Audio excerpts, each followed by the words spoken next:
we say farewell to the clay-tiled rooftops and quaint stone buildings.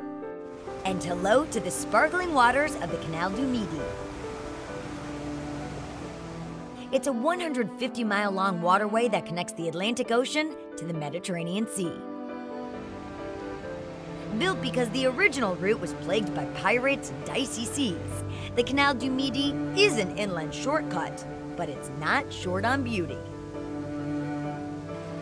And it offers a wonderful chance for boatloads of tourists to travel as those from days gone by, passing plane trees, ancient structures,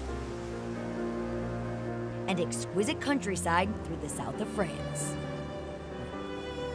We motor down the canal at a jogger's pace, an easy 5 knots or so, but that's the whole point of the trip, slowing down enough to enjoy the scenery and a more relaxed lifestyle.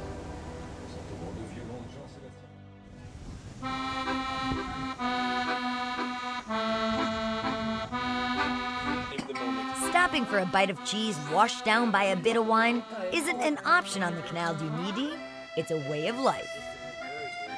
As is exploring the sights along the way. Dating back to about 3500 BC, Carcassonne is one of the most interesting stops along our path. Seemingly straight out of a fairy tale, Carcassonne's fortified city was restored in the 19th century, and it's famous as a World Heritage Site.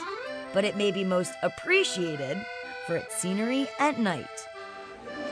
We explore the lower town, perusing its main drag, lined with shops, cafes, and opportunities to chat with locals, even if the conversation gets lost in translation.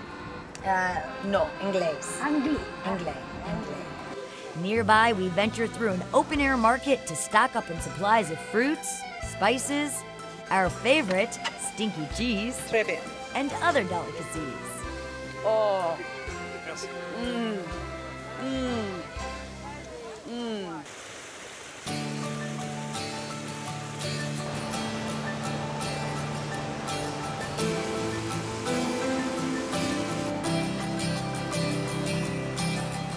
Not too tough to navigate, Driving the boat's so easy a baby can do it. but we don't recommend it. Our vessels are built like Mack trucks and full of fenders for our protection and everyone else's.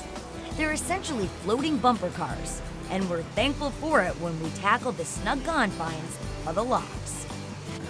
Sure, there's a lock keeper controlling the flow, but inside the lock chamber, you better be on your game. Built in the late 17th century, the Canal Du Midi is an engineering masterpiece with 91 locks remarkably crafted to move you through the lock and onto your next destination. Inside the lock, there are plenty of distractions.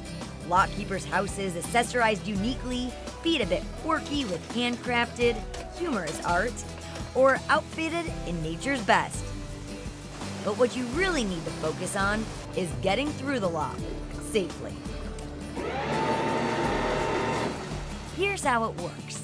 Once inside the locked chamber, wrap your long lines around the shore's cleats. You don't want to drift away, because if you drift away, you'll hit other boats, and these locks are very tight and very congested. And I don't like other people yelling at me or swearing at me in different languages. Once the lock's gate is shut, let out more line as the water starts lowering. Some solid advice? Watch your footing. You always want to stay on the boat and not in the water. Apparently, in France, they have different rules for releasing your head, meaning it just all goes out of your boat. Once the lock opens, pull back your lines. Then it's on to the next lock, but that's part of the fun. And it's definitely a unique experience. Touted as Europe's oldest waterway, cruising on the picturesque Canal Du Midi is a boating holiday that you and your entire crew won't soon forget.